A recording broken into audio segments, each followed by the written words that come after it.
The Iceni Queen, Boudica. She burned Rome's cities to ash, then chose death over chains. In the smouldering, deeply buried ash layers beneath modern London lies a stark, charred testament to one of the most violently destructive uprisings in ancient history. The year was 60 or 61 CE, and the flourishing Roman settlement of Londinium had been reduced to absolute cinders. At the helm of this catastrophic inferno was not a rival emperor, an ambitious senator, or a seasoned Roman general, but a grieving, enraged mother and queen. Boudica, the leader of the Celtic Iceni tribe, had unleashed a storm of vengeance upon the Roman Empire that nearly drove them from the shores of Britannia entirely. Standing fiercely in her chariot, she commanded a massive, unprecedented coalition of native Britons, transforming her profound personal tragedy into a historical cataclysm that shook the very foundations of Rome's imperial power. Boudica, also historically known as Boadicea or Boudica, was a warrior queen of the British Celtic Iceni tribe who led a massive, bloody uprising against the occupying forces of the Roman Empire.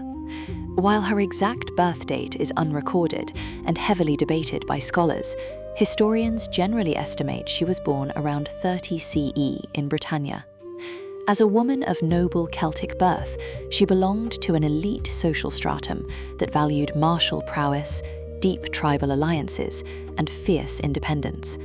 Her primary field of influence was military leadership, political rebellion, and anti-imperial resistance. Boudica is considered profoundly influential because her revolt in 60 to 61 CE resulted in the total destruction of 3 major Roman cities and the deaths of an estimated 70,000 to 80,000 Roman citizens and their British allies. She shattered the illusion of Roman invincibility in the newly conquered province and became an enduring, legendary icon of indigenous resistance. Because the ancient Britons did not keep written historical records, almost everything known about Boudica comes from the writings of her Roman enemies, specifically the historical accounts of Publius Cornelius Tacitus and Cassius Dio. Her early life remains veiled in the mists of Celtic oral tradition, but it can be understood through the broader context of Iron Age Britannia. Born into a high-ranking family within the Iceni tribe, which inhabited the flat, marshy, and agriculturally rich region of modern-day Norfolk, Boudica was raised in a society that afforded women surprisingly significant rights compared to their Roman counterparts. Women in Celtic Britain could own property, serve as powerful religious figures, and even lead their tribes in times of both peace and war. The economic and cultural environment of her youth was defined by a complex network of tribal alliances, elite wealth, and trade with the European continent. The Iceni were renowned for their exceptional metalwork and vast wealth, evidenced by numerous archaeological discoveries of intricately crafted gold and silver torques. However, this relative stability was permanently shattered in 43 CE, when the Roman Emperor Claudius launched a massive invasion of Britannia, landing with 4 fully equipped legions, comprising roughly 20,000 heavily armed soldiers. Boudica was likely a teenager during this initial invasion. The Iceni leadership initially chose not to fight, negotiating a delicate peace that allowed them to remain a client kingdom under Roman oversight. It was within this highly tense, precarious political environment of appeasement and underlying resentment that Boudica came of age and eventually married Prasutagus, the reigning king of the Iceni. The most profound and damaging influence on Boudica's life was the heavy-handed, often fundamentally brutal nature of Roman imperialism. For over a decade, she lived as a queen in a client state, watching quietly as neighboring British tribes were crushed, enslaved, or subjected to crippling taxation by the Roman administration.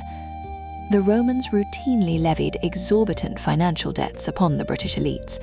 The Roman philosopher Seneca the Younger famously called in a massive, sudden loan of 40 million sesterces that had been forced upon the Britons, a devastating financial shock that severely destabilized the local agricultural economy.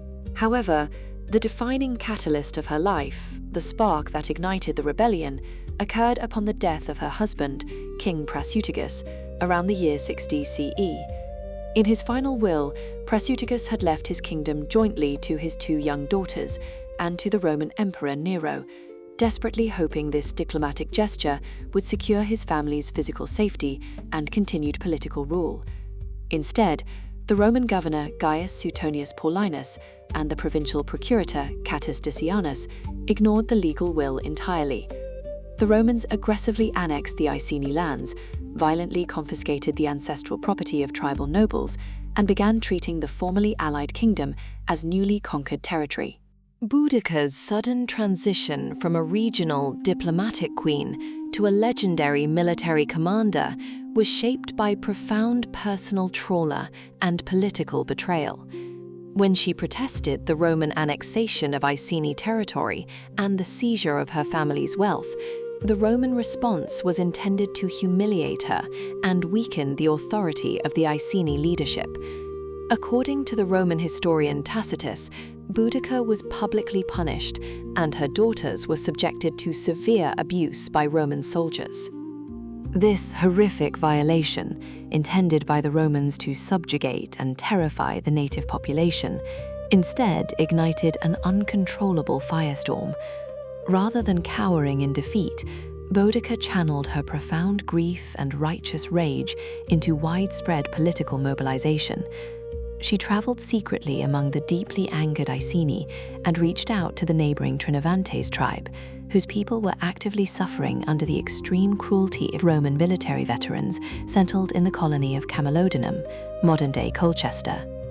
Boudica shrewdly recognized that the Roman governor, Suetonius Paulinus, was far away leading a complex military campaign on the island of Mona, Anglesey, in North Wales, leaving the southeastern part of the province dangerously undefended. She successfully seized the moment, uniting tens of thousands of disparate Britons under a single terrifying banner of absolute revenge.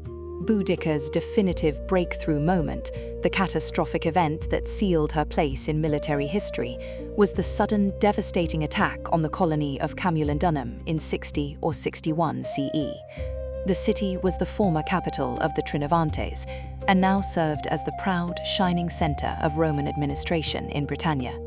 As Boudica's massive rebel army, numbering in the tens of thousands, descended rapidly upon the city, the Roman colonists realized how perilously unprepared they were. They desperately pleaded for military reinforcements from the procurator Catus Decianus, who dismissively sent a mere 200 lightly armed auxiliary men to their aid.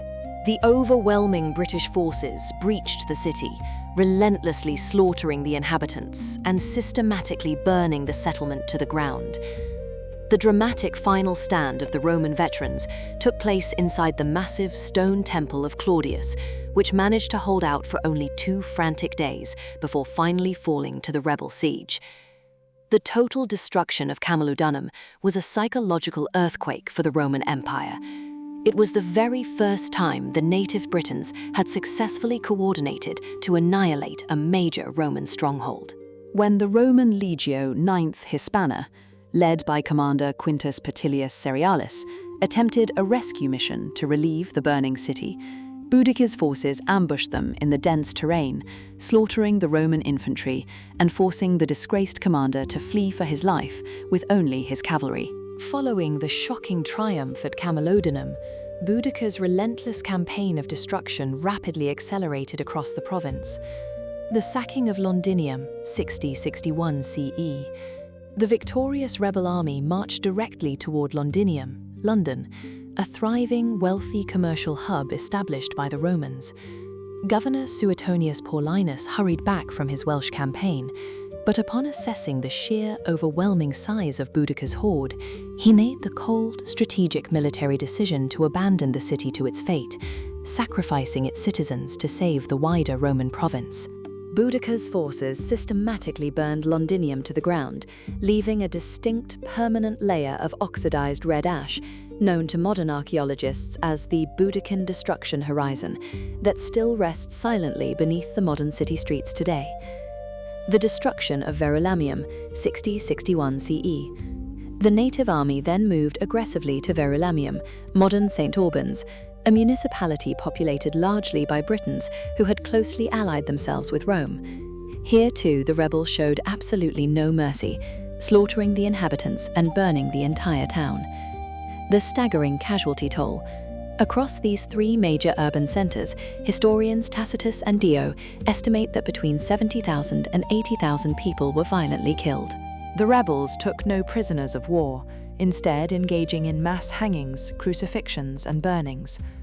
The Battle of Watling Street, 61 CE, Boudica's final major historical event, was a pitched, decisive battle against Governor Suetonius Paulinus.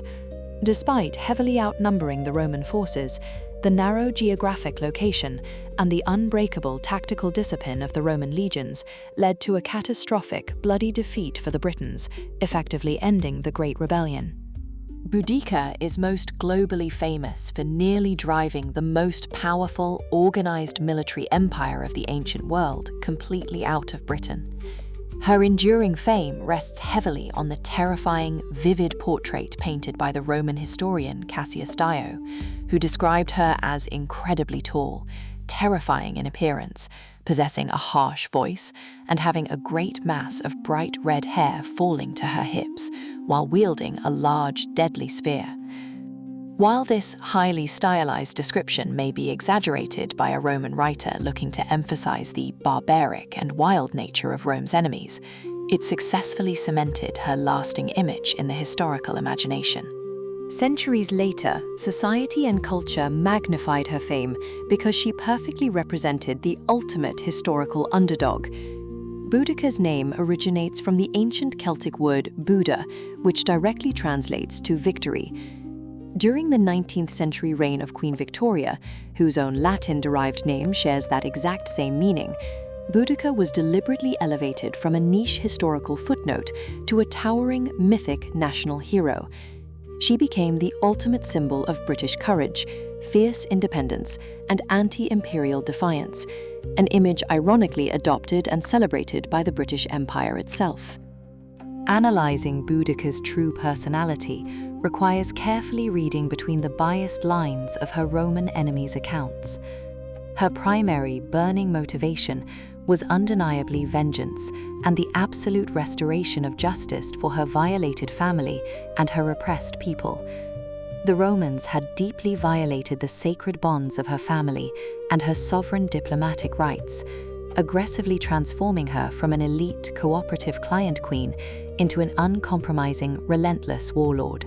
She was clearly a highly charismatic orator, capable of uniquely uniting desperate and historically fractured tribal factions, who normally spent more time violently fighting each other than resisting the Romans. According to Dio's historical accounts, she held deep traditional spiritual beliefs, performing public divination by releasing a live hair from the folds of her dress to carefully observe its running path, and loudly invoking Andraste, a revered Celtic goddess of war and victory. Her undeniable strengths lay in her incredibly inspirational leadership, her righteous emotional fury, and her ability to execute lightning-fast, overwhelming military strikes. However, her greatest weakness was perhaps a fatal overconfidence, rooted deeply in her early, easy victories against unprotected civilian targets and unprepared small detachments. She completely lacked the formal tactical military training necessary to successfully command an army of over 100,000 people in a pitched open-field battle against highly disciplined veteran professional soldiers. Her leadership style was highly emotional and reactive, prioritizing immediate total destruction over sustainable long-term strategic occupation. Boudica's compelling story is not a pristine, sanitized tale of heroism. It is soaked in brutal controversy, severe ethical questions, and ultimate tactical failure. the most severe historical criticism directed at her actions is the sheer, unbridled savagery of her military campaign. Even by the harsh standards of the ancient world, the massacres at Camulodunum, Londinium, and Verulamium were excessively horrific. Cassius Dio detailed gruesome, twisted tortures specifically inflicted upon noble Roman women, noting that the rebel violence was totally unrestrained and absolute. Modern historians frequently note that Boudica did not distinguish between foreign Roman oppressors and native Britons who simply collaborated with Rome. All were slaughtered indiscriminately. Her ultimate tactical failure occurred at the pivotal Battle of Watling Street. The exact geographical location of this battle remains heavily debated by historians today, with proposed sites ranging widely from the West Midlands to areas much closer to modern-day London. Suetonius Paulinus brilliantly chose a narrow gorge with a dense forest behind him, perfectly protecting his flanks. He commanded roughly 10,000 disciplined legionaries and auxiliaries. Boudica's chaotic forces, widely reported by Dio as numbering up to 230,000, though modern historians consider this a massive exaggeration, suggesting 80,000 to 100,000 is far more accurate, were disastrously funneled into a tight killing zone. The overconfident Britons had brought their families in heavy wooden wagons, placing them in a crescent at the rear of the battlefield to joyfully watch the anticipated victory. When the Roman wedges advanced in perfect formation, the Britons broke and fled, but were tragically trapped against their own immovable wagons and massacred. Tacitus claims an astonishing 80,000 Britons died that day, compared to just 400 Romans.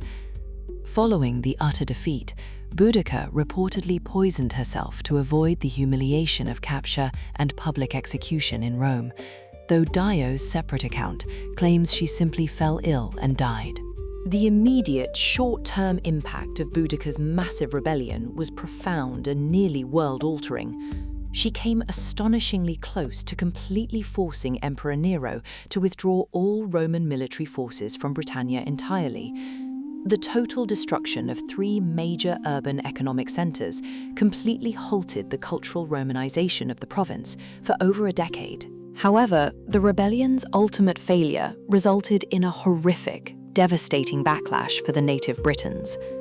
The victorious Suetonius Paulinus initiated a brutal scorched earth military campaign across the historical territory of the Iceni and Trinovantes, intentionally causing widespread famine, starvation, and death. Yet, paradoxically, Boudica's bloody uprising did eventually force a major, lasting change in Roman administrative policy. Recognizing that Paulinus's excessive cruelty was only breeding further resentment and future rebellion, the newly appointed procurator, Gaius Julius Alpinus Classicianus, successfully petitioned the authorities in Rome to officially replace Paulinus with a much more conciliatory diplomatic governor, Publius Petronius Turpilianus. This crucial political pivot allowed the damaged province to finally stabilize, rebuild, and eventually prosper under a significantly less oppressive administration. In the long term, Boudica's profound impact shifted entirely from the political realm to the cultural. She left absolutely no surviving physical institutions, and her tribe, the Iceni, were effectively wiped from the map as an independent political power. Her true, lasting influence lay in the realm of ideology. She permanently became the global archetype of the fierce, unyielding female warrior, fighting desperately against foreign subjugation. For nearly a millennium following her death, Boudica was entirely forgotten by the British people. Her remarkable legacy was only resurrected during the European Renaissance, when the forgotten manuscripts of Tacitus were finally rediscovered and translated. She rapidly rose to cultural prominence during the successive reigns of powerful female monarchs, particularly Queen Elizabeth I and Queen Victoria. During the Victorian era, she was paradoxically embraced as a divine symbol of the British Empire, despite having sacrificed her life violently against an empire herself. Today, Boudica's historical reputation is deeply dual-natured. She is globally celebrated as a pioneering feminist icon and an indigenous freedom fighter, yet she is heavily scrutinized by modern academic historians for her ruthless campaigns of indiscriminate civilian slaughter. Her famous name now adorns countless schools, modern streets, and cultural movements across the United Kingdom. Her most visible, enduring legacy is the magnificent, towering bronze statue, Boudica and Her Daughters, sculpted by artist Thomas Thornycroft, which was officially erected in 1902. It stands proudly near Westminster Pier in London, directly facing the modern Houses of Parliament, permanently anchoring her wild, rebellious spirit to the very heart of the modern British political establishment. The dramatic, blood-soaked life of Boudica reveals the terrifying, explosive power of the disenfranchised when they are pushed far beyond the fragile limits of human endurance. She was never a flawless, morally pure hero, nor was she merely a barbaric, bloodthirsty villain. Rather, she was a direct, inevitable product of unchecked imperial brutality, thoroughly shaped by the violent, traumatic collision of two totally irreconcilable worlds. Her astonishing uprising practically demonstrates that while overwhelming military might can temporarily conquer physical land, it cannot easily conquer the underlying human spirit. Boudica's tragic, fiery rebellion stands today as a timeless, haunting reminder that empires are inherently fragile, built dangerously upon the volatile, resentful foundations of those they subjugate, and that the fundamental human desire for freedom, once deeply violated, possesses the power to burn down the very institutions designed to suppress it.